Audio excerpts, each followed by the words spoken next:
Well, good evening, everyone. We're delighted to see so many of you here this evening. My name is Andrew Martin. I'm the director of the Centre for Asia-Pacific Initiatives here at the University of Victoria. A very warm welcome to delegates of the Late Capitalism conference, and indeed to many members of the public to this evening's Albert Hung Chao Hong lecture. I'd like to invite Mavis Underwood, please, to come forward and give your blessing to the event this evening.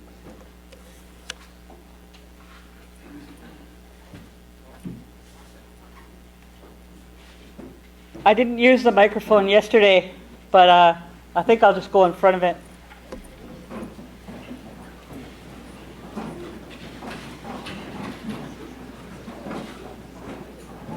So many people here today. I just wanted to invite you to give a special prayer of thanks for the day that we have to come together.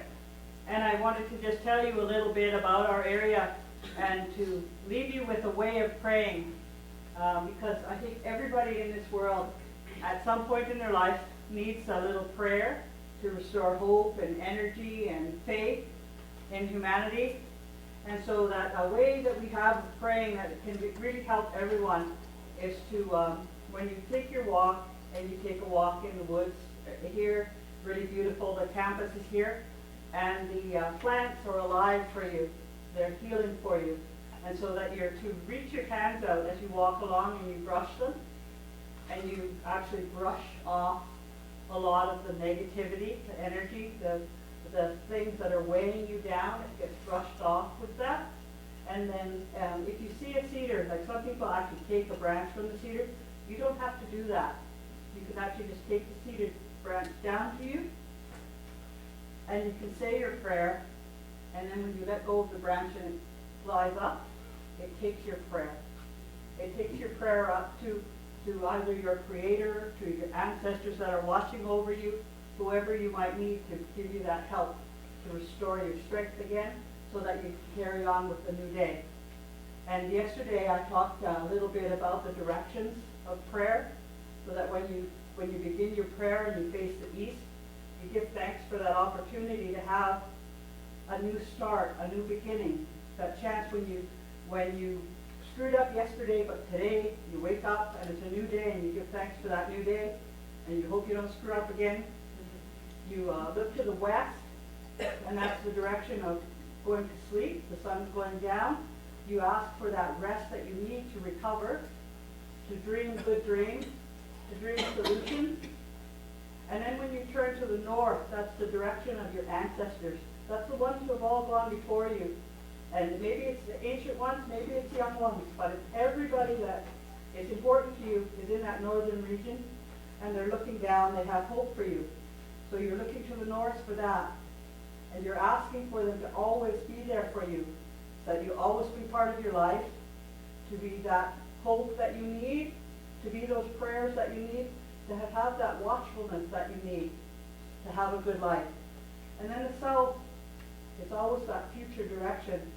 The ones that are waiting to be born, the young ones that have some hope and dreams and aspirations, and that southerly direction is always to point you, it's thinking ahead. Don't just stop here and now, think ahead. So if you have that, maybe that bad moment, you look ahead and you think about if it's nieces and nephews you might have, a loved one that you have, a wife or grandchildren or children, that you think about what's coming ahead, that you never stop just getting caught in the here and now. You always look ahead and think that things will be better because you've got this whole system that looks after you. And it's bigger than you. The trees are bigger than you. And so you look to that and you remember your humble place, and the power comes to you and it fills you and it heals you. So I just wanted to offer that to you, and I really thank you. I just give thanks for this very special day that we have to come together. I give that special prayer of thanks that brings us together in fellowship and friendship, and we ask that the hearts and the minds will be open to us, and the people that have come to us with solutions and good thoughts and thinking to stimulate our thinking will always be open to us, and that we will always have such great opportunities to come to institutions like this and learn from each other. And for this and every day that we have to do such important work, we give a special prayer of thanks to him. Thank you. You can see it. I just wanted to say, on behalf of myself, my family, my relatives, give that special thank you. Welcome to the territory. I wanted to share a little bit how I told people yesterday. I came to this institution to learn. I was learning how to be a teacher when I first came here, but I was touched when my dad told me he used to snare rabbits and hunt deer, and he used to paddle his canoe from where I live out toward the airport, paddle it around the saltwater bays to come to this area to set up his traps, and he roamed here as a free person. And his quality of life was very different from mine. And every time I would walk around and think of my little school problems, I think about how he was here and how he enjoyed such freedom and how proud he was of knowing the land and knowing how to get food from the land and provide for us. And from his earliest times as a young boy, he enjoyed success as a fisherman and a hunter and a provider. And he took that and he raised 16 children. And we were very fortunate to always have lots of food. And he always instilled that in us. So I wanted to say that that's a teaching you're following tonight, providing lots of really good food. And maybe we don't always need it, but today it was very nice. And I just want to say hi, stuff. Thank you, and enjoy your time here.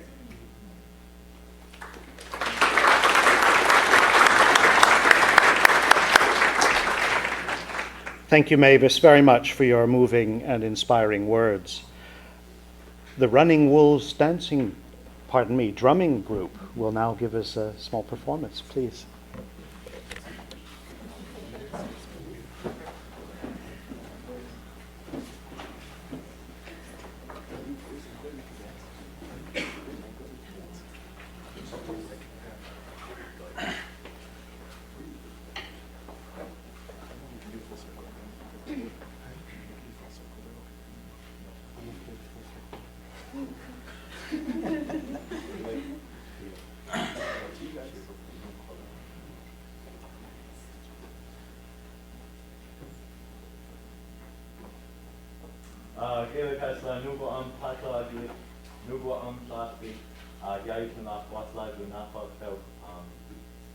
My name's Eli. My traditional name is Plasty. I come from Fort Hardy, the people of the Kwakwaka'wakw. And the song we're going to be singing is a welcome song and a fun song, and I got from the Nungis, and a celebration song from the Nungis people of Alert Bay, and these Nungis. That's why we were singing it.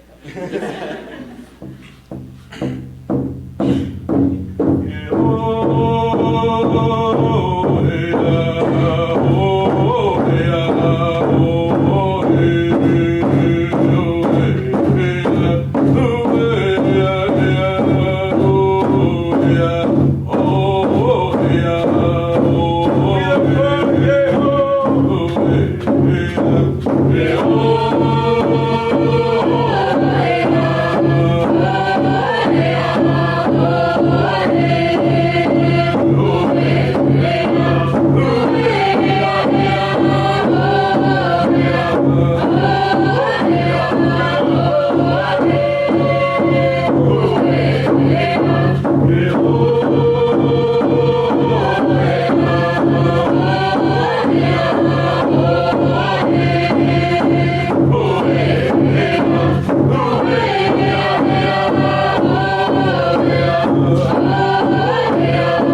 Next song we're singing is a fun dance song, a fun song and dance that you celebrating. And this is from the Moachet people from the West Coast, shared with the Nungis people as well. So, set it off.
The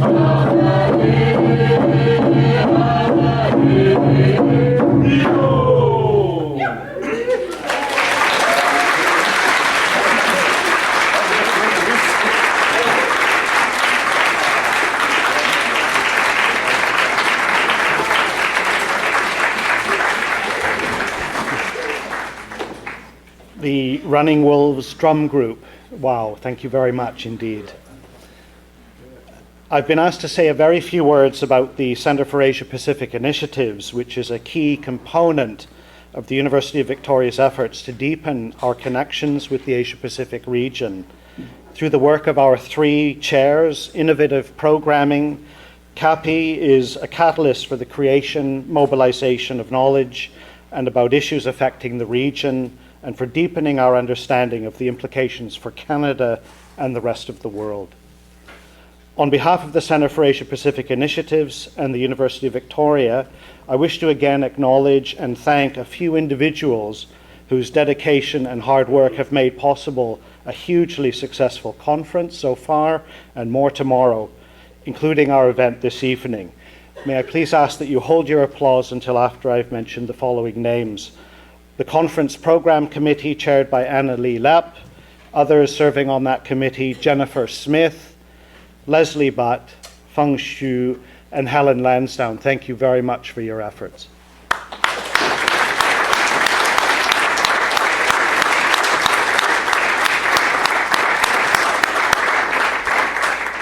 There are 3 other names I wish to mention from in the Centre for Asia Pacific Initiatives.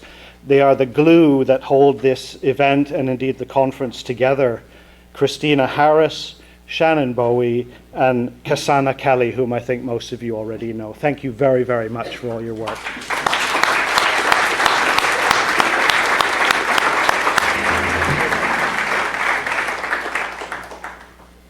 I'm just going to stand here and try to project. Is this okay? So I'm here to share some news. A few of us this morning who organize around immigration detention got news of a man, a 39-year-old man, who died in immigration custody this morning. Little is known about him, of course, because immigration custody is very secretive. But he died in diabetic coma, likely because he was denied the medical assistance he needed. So today, I think as we're thinking about, we're here gathered, it's important to look around and think about who's not in the room today. All the people who are not here because they are in detention. They're locked away indefinitely. All the people who have died in detention, died in the process of migration, and who have been deported. So I think I just invite you all right now to stand up and try to have a moment to honor all these people who have died in immigration detention.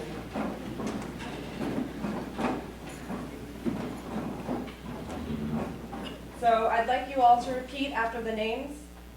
These are people who have died in immigration detention in Canada. We're going to list them one at a time. Of course, while we do this, let us also honor and recognize the countless people who have died in detention, who have been deported, who have lost their lives in the process of migration. And all of these people are individual human beings who had families, who had friends, who had stories and dreams. And so today we're here to remember and honor that. Can we have the first name, please? Lucia Vega Jimenez. Lucia Vega Jimenez. Joseph Fernandez. John Zamko. Kevin O'Brien Phillips. Sean Dwight Cole. Prince Maximilian Akane.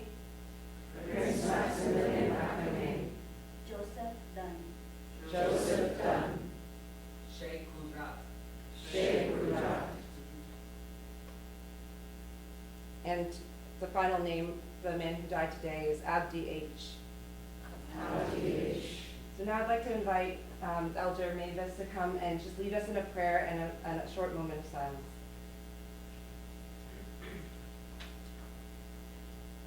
Before I start this prayer, I wanted to start I was given this as a gift, but sometimes the blanket is a form of comfort, and you offer that to people who are in mourning.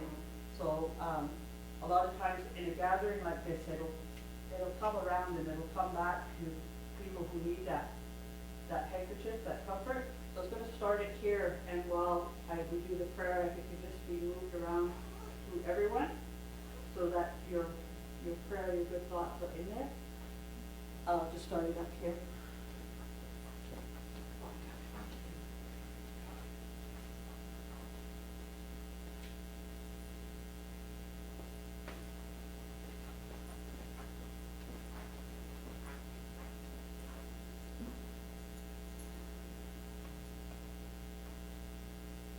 I just ask you to pray in the way that you have been intended to pray in your family or through your creation, that you humble yourself before that creation and you ask for the help that you need.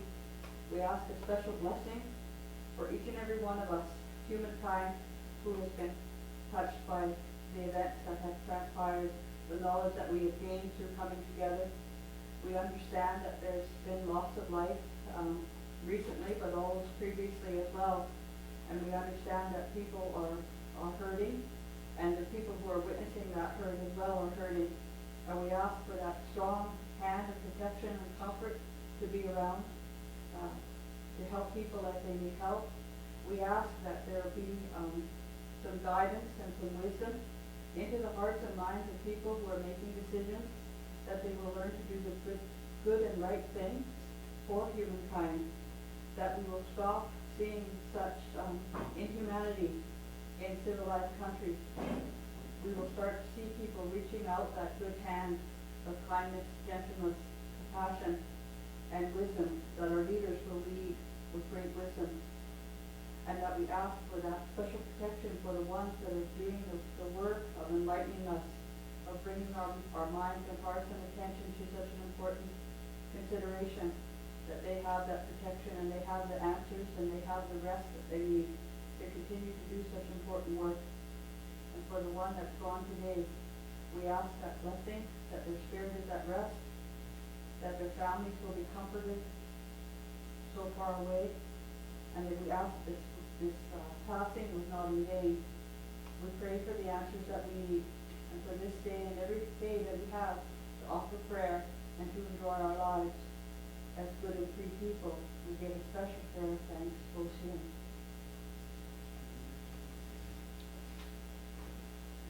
Stand together, just silent.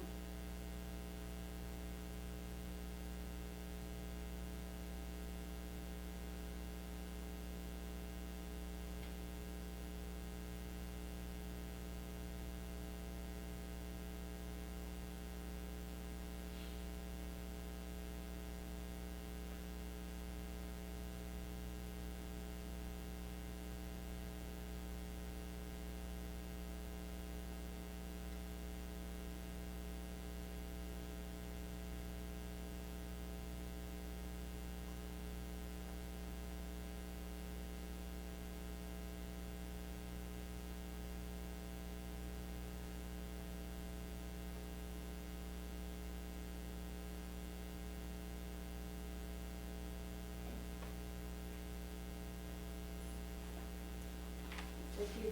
Bye.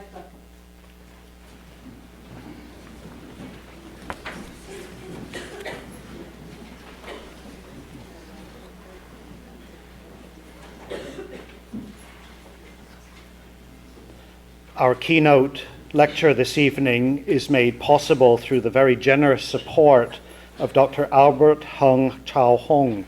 Based in Hong Kong, Albert and his wife Jessica are longtime friends and supporters of the University of Victoria. We are truly very grateful for their generosity and support. My final task this evening is to invite Sarah Hunt to introduce tonight's keynote speaker.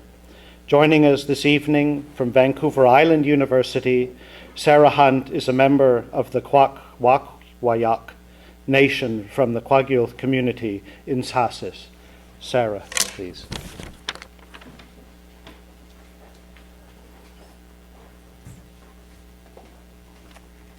Gila Kasla, thanks very much for having me here today. I want to first thank Mavis for your welcome and acknowledge the Lekwungen territories that we stand on here. And I also want to thank the Running Wolves drum group. It's too bad they left, but I have some young relatives in that group, and it's really just so heartening to hear their voices here. So I want to thank them, even though they're not here. So it's an honor for me to introduce our keynote speaker today. I'll keep it brief, but just want to have some words about the significance of Professor Smith's work. In 1998, the nature of academic engagements with Indigenous ways of knowing fundamentally changed. As Linda Tuhiwai Smith's decolonizing methodologies made its way out into the world, Indigenous students, scholars, community researchers, and other producers of Indigenous knowledge found ourselves with a new foundation upon which to build our work. Of course, the power of this book was not in its newness, but the powerful new expression it gave to very old ways of being. Linda Tuhiwai Smith's work has been, for me, as for so many Indigenous scholars, fundamental to how we imagine ourselves, our contributions to our communities, our academic endeavors, and our aspirations. And Linda's work has been quite simply, I think, a revolutionary force in the realm of Indigenous knowledge production.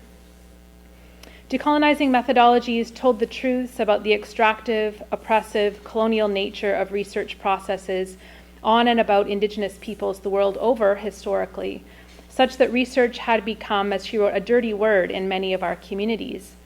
And since that time, Professor Smith and many others have fundamentally changed the nature of Indigenous research so that it's no longer a dirty word in our communities. And this was made clear to me last year in my own work when the Youth Council of a national HIV/AIDS organization approached me to see if I would be an academic partner on a research project that they wanted to do with other youth in their communities.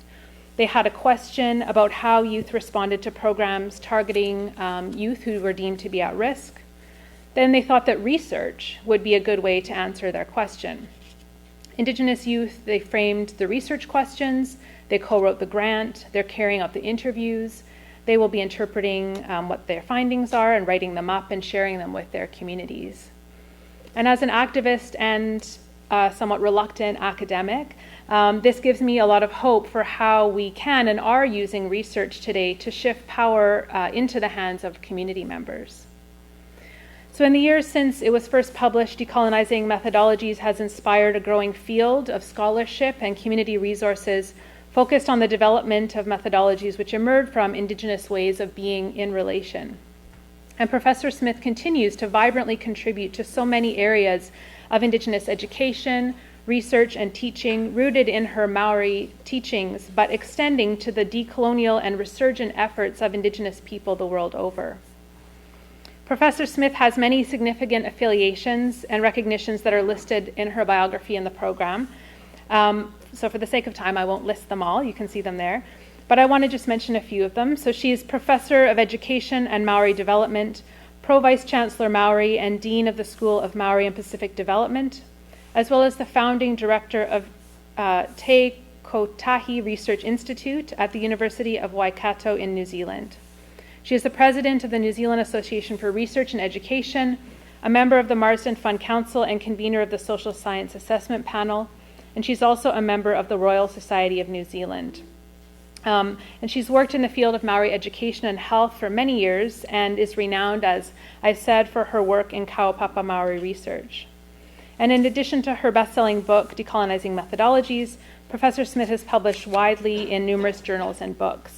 And importantly, she is from Tuhiwai in New Zealand, Ngata Awa and Ngata Poro. Hopefully I didn't say those too poorly. So thank you all for being here today. It's my honor to say Gila Kasla, to thank you for sharing your words and your wisdom. And I'm delighted to introduce the great Maori educator, visionary, and author Linda Tuhiwai Smith.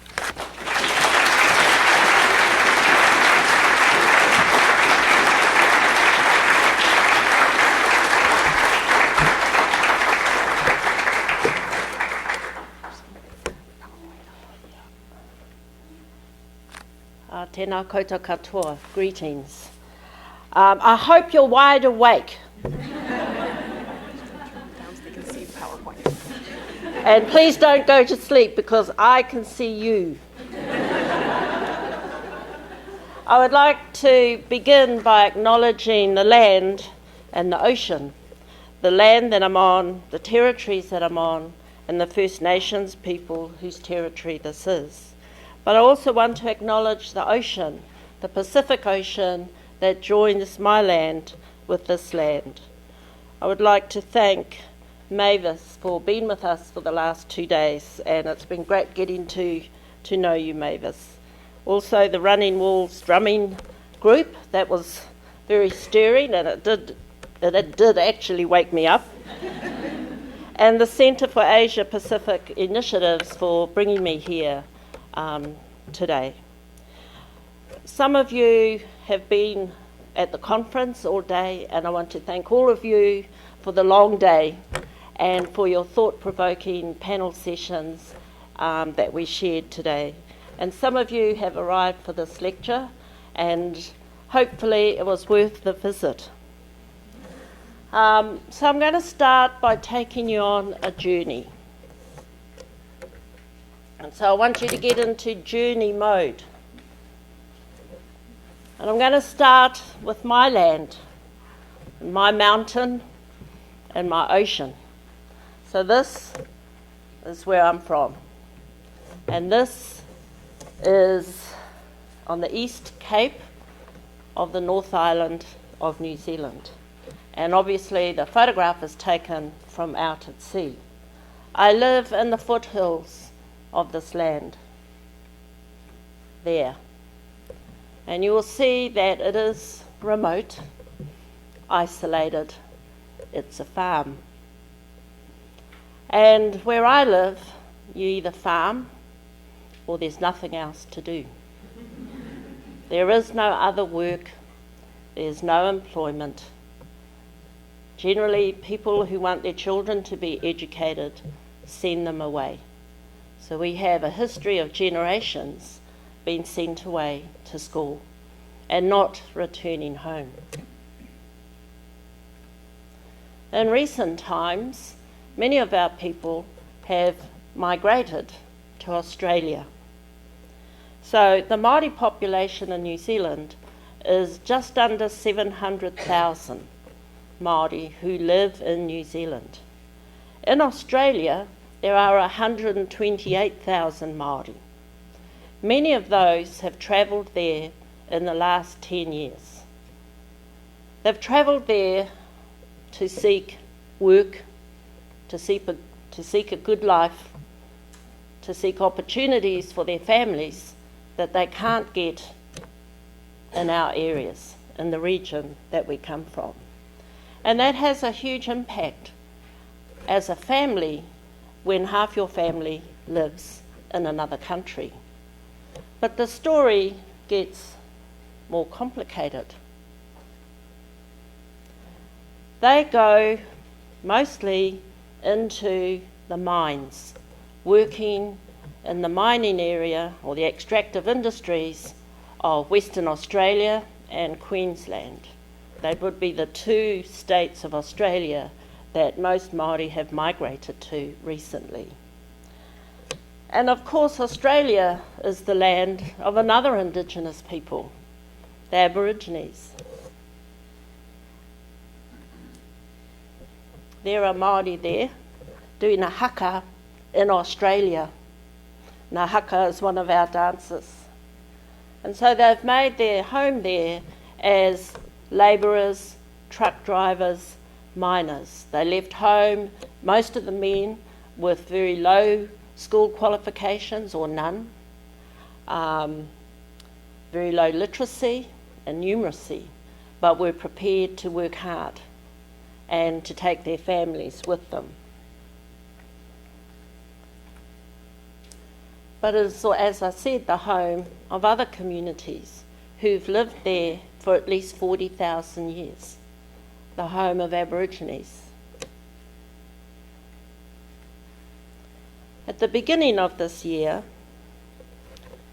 there was a decision by the Premier of Western Australia to deny government services to remote Aboriginal communities. and therefore to force the closure of at least 150 communities.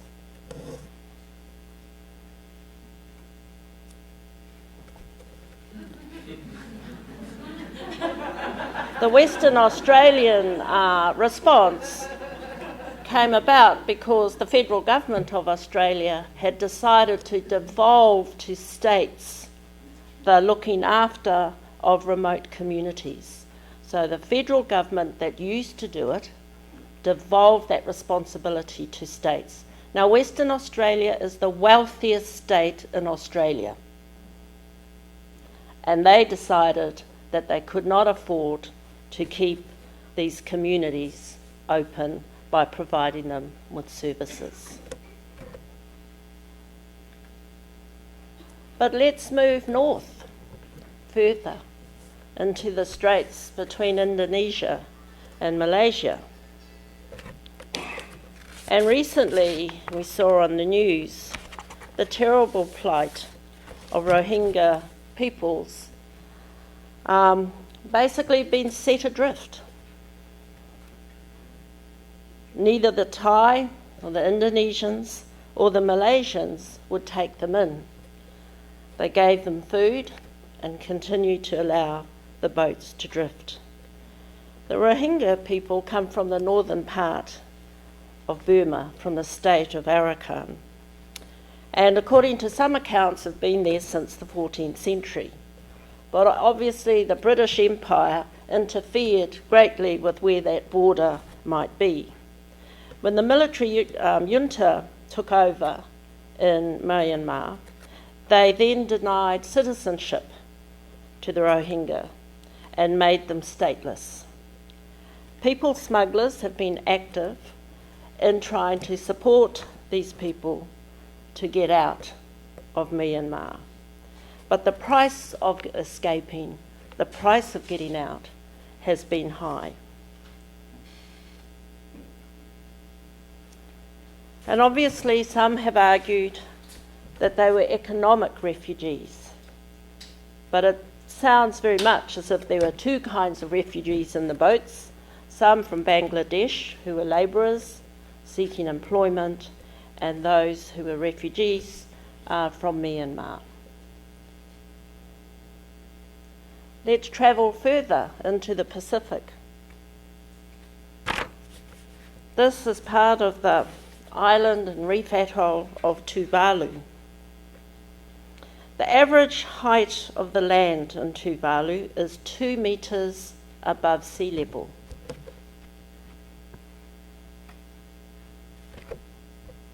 So you can imagine what a high tide does. You can imagine what the effect of a rising ocean might do, of a warming ocean, and of extreme weather events. Already the land there is not able to sustain food production. The soil has become salty, and the people are looking to a different kind of future. This was a result of a king tide, but it is thought that before the end of the century, this is what the land of Tuvalu might look like. So in the Pacific, they are talking about climate refugees, what it means to be a climate refugee, and what it means to be in the Pacific, which is home to a diverse range of languages and peoples, to not be able to have your territory. And in the Pacific, territory is land and ocean. But what does it mean not to have the land that anchors the ocean? And of course, I come to Canada. And in the last 2 visits to Canada, I think what has been in the Indigenous news at least, has been the report around missing and murdered Aboriginal women. And about the over 1,000 victims who were reported to have been murdered between 1980 and 2012. 16% of female homicides are First Nations and Aboriginal women. Many of them, most of them, are mothers. Most of them were under the age of 31. Most of them lived in the Western provinces. And more than other people who are murdered in Canada, many of them were murdered by strangers.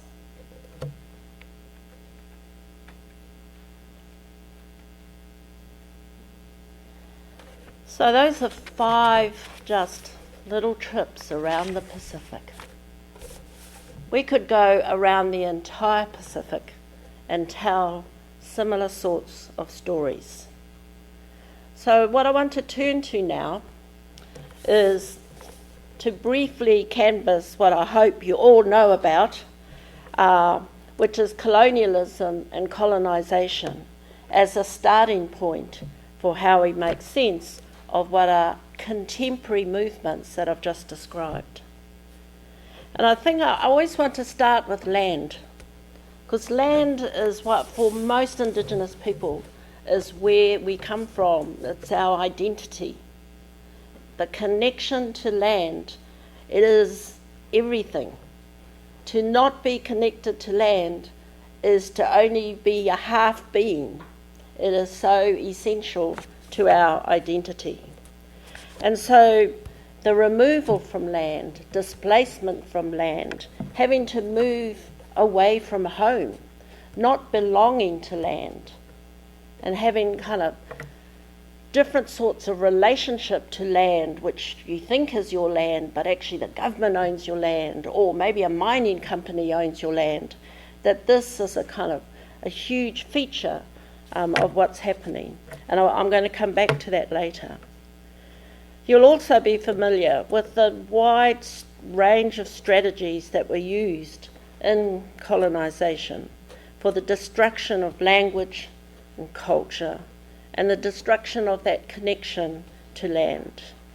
You'll know from the report on the residential school system how far young children were sent away from their land and their families, and for how long they were sent. You know, that is probably one of the most profound ways you can disconnect a people from their land, is to banish them as children, banish them from their language, and banish them from their relationships.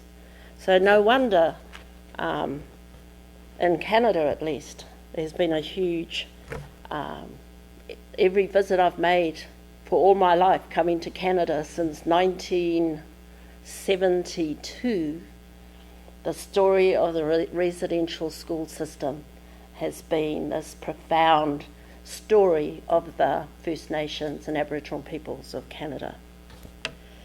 But there's also been the marginalisation from the economy.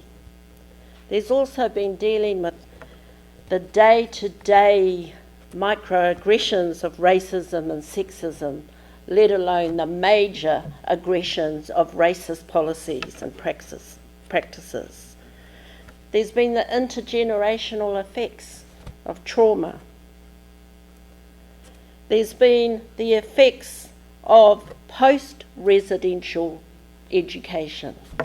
There's been the effects of a health system that has failed, and of a political system that has failed to engage. We'd like to think that colonialism has somehow finished, and there is a post there somewhere. Most Indigenous peoples don't see the post. There is no post. There's just another version and another chapter waiting.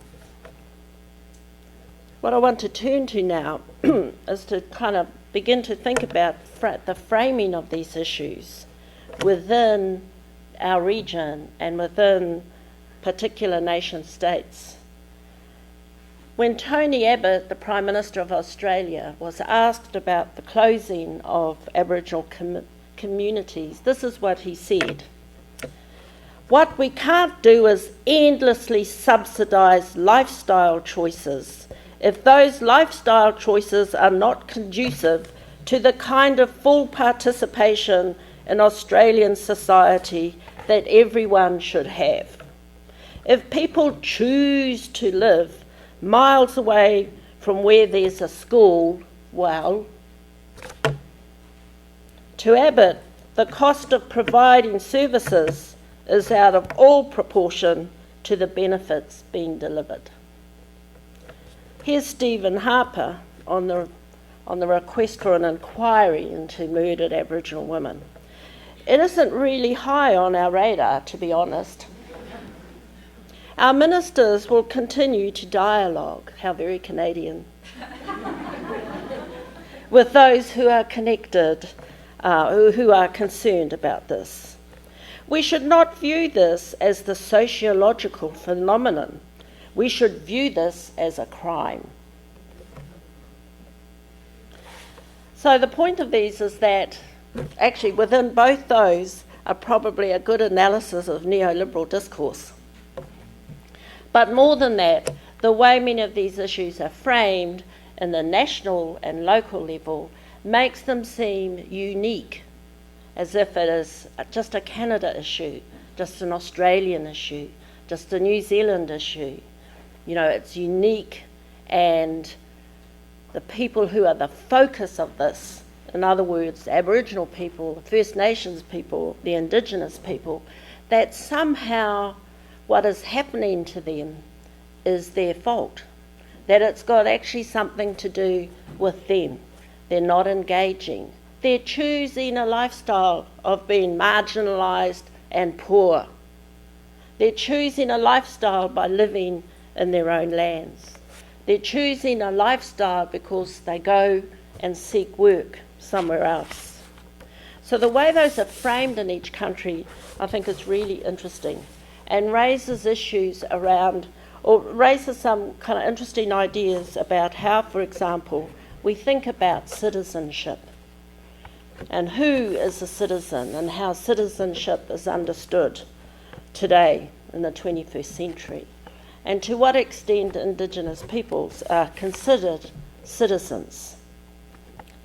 It raises issues around the concept of vulnerable and marginalised and what that means. And it raises issues around the concept of indigeneity, about what it means to be an Indigenous woman, an Indigenous child, an Indigenous man, an Indigenous nation, an Indigenous community. So in each of the contexts I've given, those terms have quite different, they're loaded in quite different ways. They raise people's hackles in different ways. But the point is, they still raise their hackles. So let me do a flip now and think about neoliberal economic policies and Indigenous perspectives on sustainability. Right, so I can't think of two completely different economic models than that. All right, neoliberal economic policies and Indigenous perspectives on sustainability. And I guess the challenge and yet the strength, what I see as the strength of Indigenous peoples, is we still think we have a future. All right? We not only think we live for thousands of years, we know we're going to live for 1,000 more years. And so there is this large, unequal, paradigmatic struggle going on between Indigenous peoples and the rest of the world. And it's a struggle for the well-being of planet Earth. Right? That's how we think about it as Indigenous peoples. Not the little struggles, but a humongous struggle for the well-being of the earth.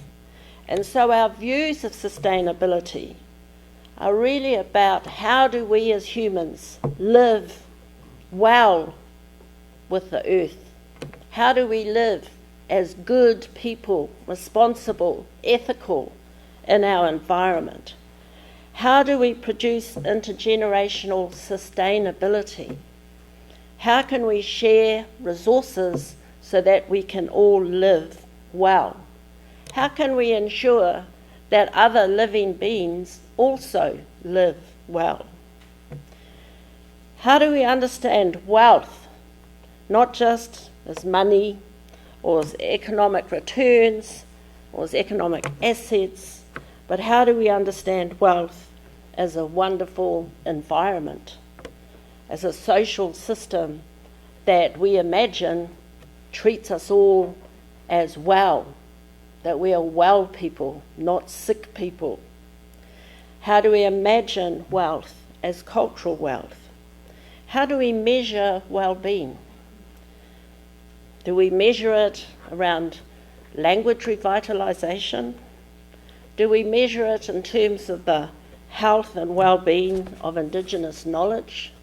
Do we measure it in terms of the vibrancy and relevancy of Indigenous values?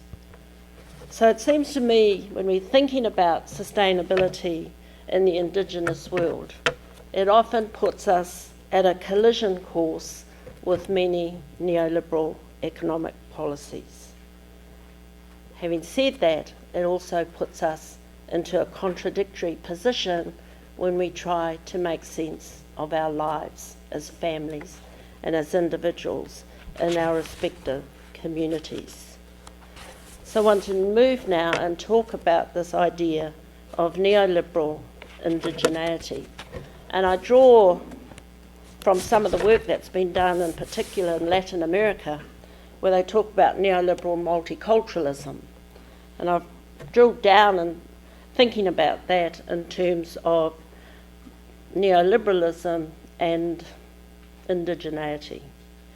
And I guess the fundamental thing we're talking about is the restructuring of a range of relationships. And I want to do it at two levels.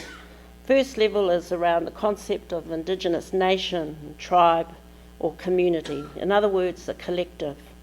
So what's happened to us in the last 2 or 3 decades?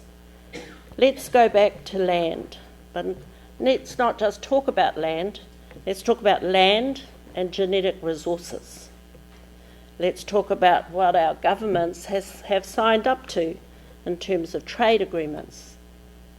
Let's talk about property and the way property rights have been asserted in a new way, not only over Indigenous lands, but over Indigenous genetic resources, as well as the resources of every other citizen in that country.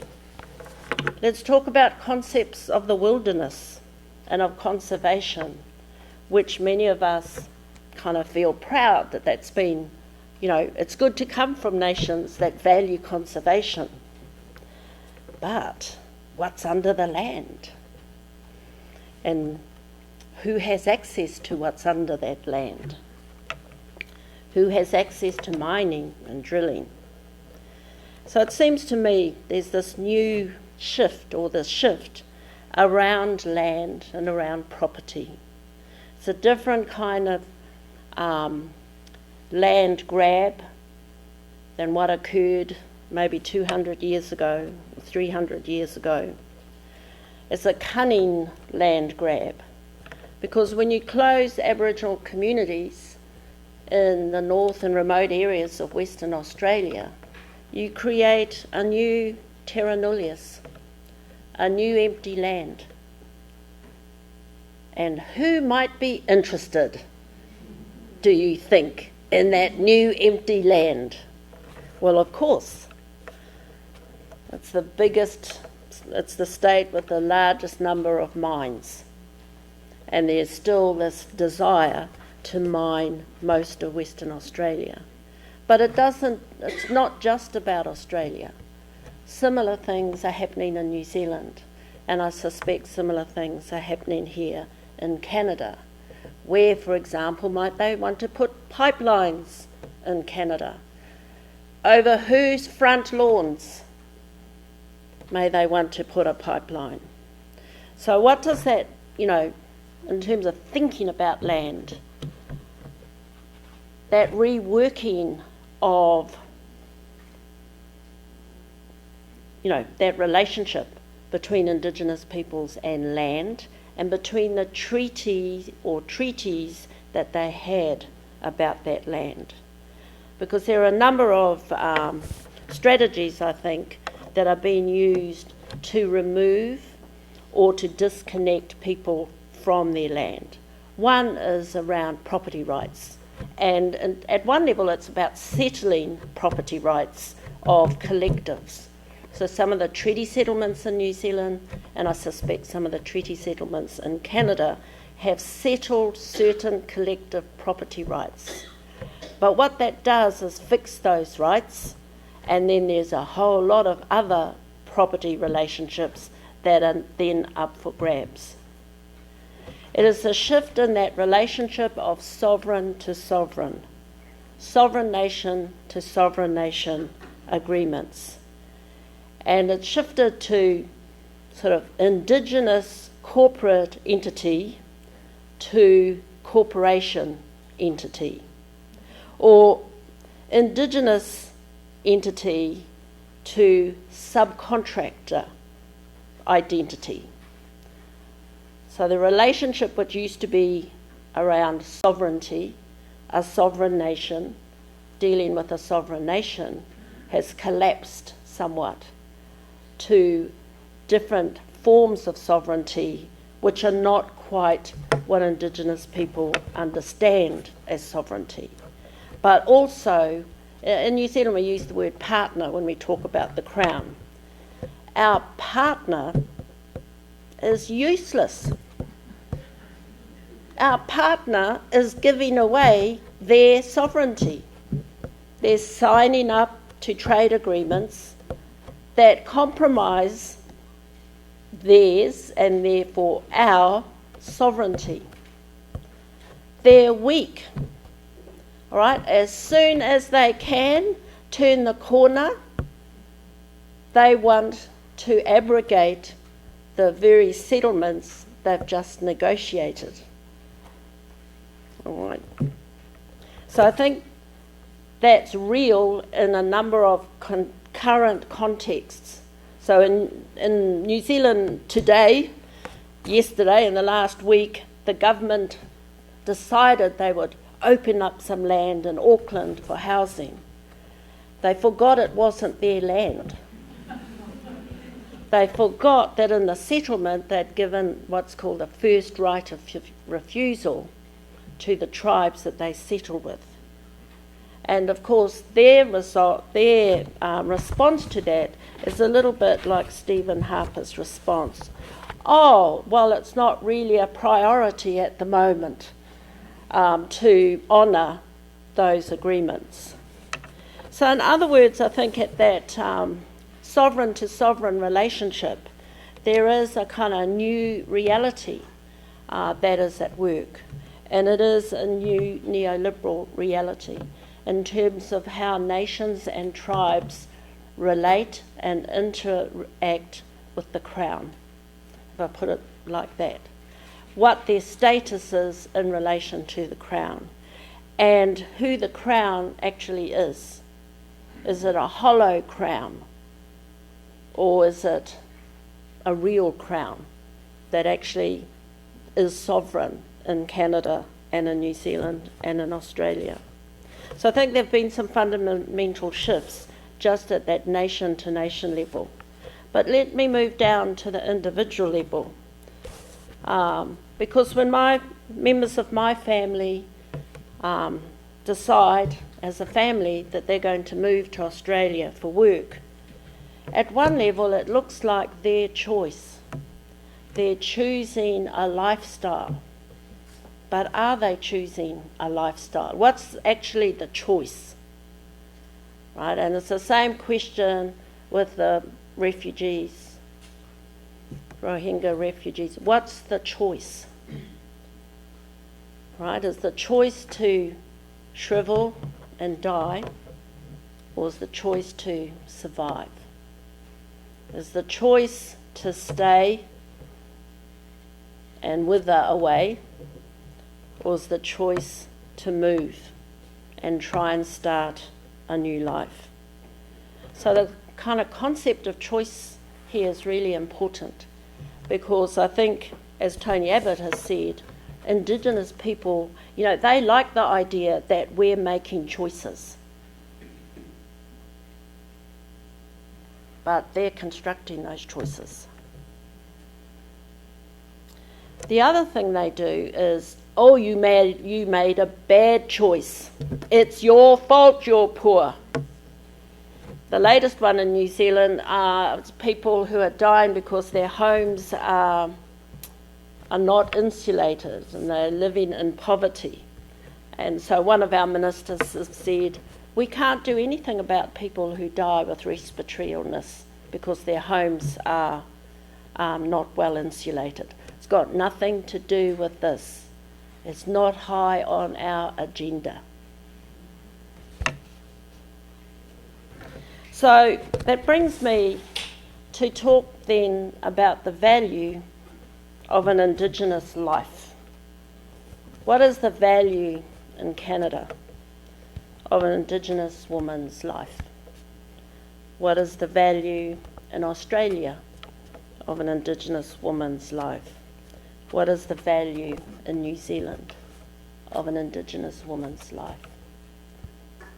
And I think, when I read the RCMP report on murdered Aboriginal women, and I read it again this morning, one, it's a technical sort of report. It's got 5,000 excuses for why the data may not be that great. But it's a dehumanisation of women, of Indigenous women. And it is saying that our lives don't matter. Not worth investigating, not worth following up, and many of them got killed by Indigenous men. But actually that's not what makes the story of murdered women unique. What makes the story unique is they're killed by strangers. Now what might that mean, being killed by a stranger? It means being somewhere. It means being on a street, walking, leaving your home to go somewhere. It means your children don't see you again. It means your families don't see you. But it isn't just a story of Canada. What's interesting for me is the discourse in Canada is around missing and murdered Aboriginal women. But if you look at statistics in other countries, the rate for Indigenous women are similar in terms of, but it's framed differently. It's framed in terms of domestic violence. It's framed in terms of victims of crime. So in my context, it's talked about as victims of crime, that Māori women are more likely to be victims of crime. That's the kind of polite discourse. But I think my question remains, what is the value of our life? If I were an angry young woman, I'd ask, why do they hate us? Why do they hate Indigenous women? Why is there this hatred of Indigenous women? I don't think it's just a hatred of Indigenous women. I actually think it's a hatred of Indigenous everything. But women are the bearers of children. Women are the bearers of the next generation. Women are the bearers of culture. So to hate women is also to hate their children, and is also to hate the culture that they carry with them. So what do we do about all of this? I don't want to send you home depressed. And I want to go back to the big question that I think Indigenous people always ask. It's not about the individual, but about the collective. What is our future as humans on Earth? What is our future in Earth and as part of Earth? And how do we focus on concepts of well-being at the Earth level and then at the national level or global level and then at the local level? How do we begin to value things differently? To put a value on the lives of women, the lives of children, and the lives of men who are Indigenous? How do we put a value on the relationships between Indigenous communities and the nation states they live in? How do we value sovereign to sovereign relationships? How do we value intergenerational sustainability? How do we value language and culture? How do we value Indigenous knowledge? How do we value people and their culture? I'm usually by nature optimistic, but I'm getting old and I'm running out of time. So I'm at a time in my life where I have to think, am I going to be optimistic like in an impatient sense? Or am I just going to cave in and be pessimistic and think, oh my God, I didn't have time to fix the world up? No, I'm going to be optimistic. I think there are a number of things that people can do and people do today that are helpful. I think the very existence of Indigenous peoples believing in themselves, believing in Indigenous knowledge, believing in the revitalisation of language and culture, believing that they are nations is a powerful sort of counter-hegemony to neoliberalism. I think the fact that every time Indigenous people encounter barriers, they assert concepts of Indigenous sovereignty, even when they are ridiculed, even when they are ignored, even when they are dismissed. They speak for and as Indigenous. I can't think of a lonelier but more courageous stand to make over hundreds of years for peoples to do that over hundreds of years. To me, that's what makes us strong. That I know the next generation, my grandchildren, they will say that too. They will say, we believe in Indigenous sovereignty. We believe in Indigenous language. You have to honour the treaty. You made a treaty, you have to honour it. No, we can't do that, we're Indigenous.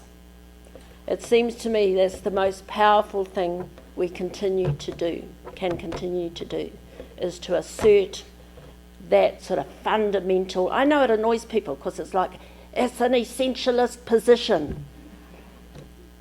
It's a strategic essentialist position. It's a position you take when your back is against the wall. No use trying to complicate your identity. You have to be straight. It is an Indigenous position, and we will be here for the next several thousand years. Thank you.